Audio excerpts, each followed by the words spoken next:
How many of you have ever found yourself a good night's sleep away from a major assignment being due and suddenly you realize that you forgot to do it?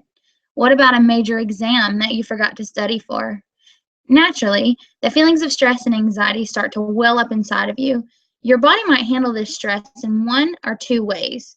The first way, you might handle it positively, and so you feel a sudden burst of adrenaline and you're able to accomplish your assignment without any problems. On the contrary, if you're like me, you might find that your head starts pounding, you feel nauseous, your palms might get sweaty, you might become extremely irritable, and you might have some stomach pain. Today, we're going to talk a little bit about stress. We're going to look at stress, find out what it is, what causes it, and what we can do to fix it. So, the first thing that I'd like to do is take a closer look at what stress actually is. Stress is a change that affects the mind and the body, either positively or negatively. There's two types of stress. The first is chronic stress.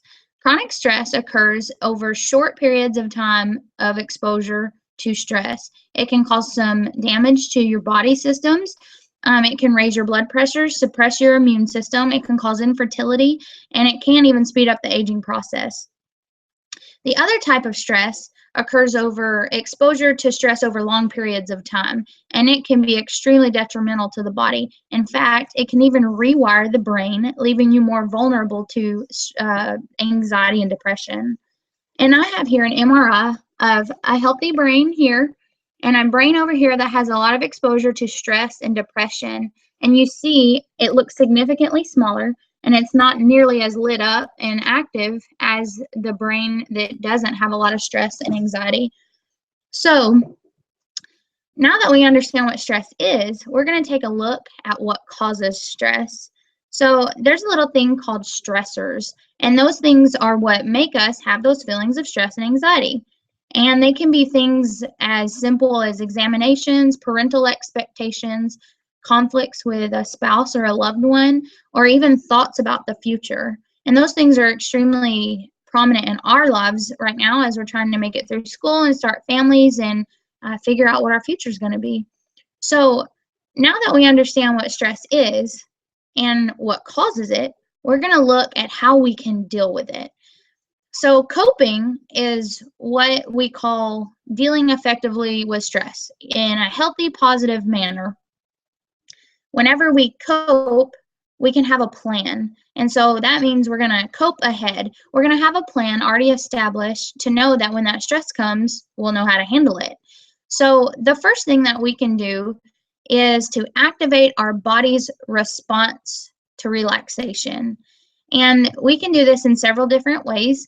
And when we access that relaxation response, it causes our metabolism to decrease, it causes our heartbeat to slow, our muscles to relax, our breathing becomes slower, and it helps our blood pressure to decrease. So it's extremely important to understand these things and how they can make our lives healthier.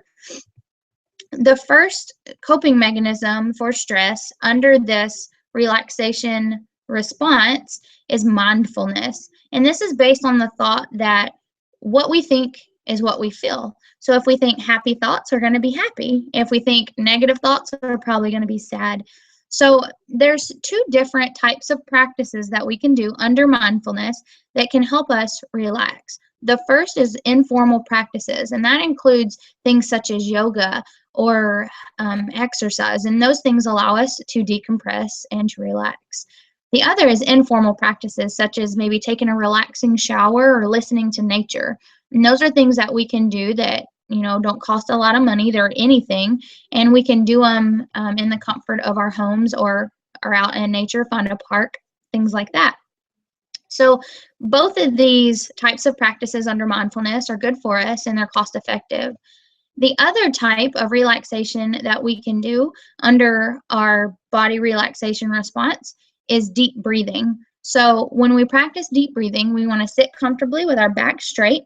We want to breathe in through our nose deep into our lower stomach and exhale slowly through our nose, keeping our mouth shut the whole time. So you want to take deep breaths in and slow breaths out. And all of these things, as I mentioned, we can do. They're cost effective. So as college students, we can really benefit from those techniques that can allow us to relax our body. So the next time you find yourself in the middle of an assignment that you forgot to do, or you realize you have an examination that you didn't study for, you can implement some of these practices to be able to calm your mind and to calm your breathing and to allow you to effectively move past them and cope healthily ahead.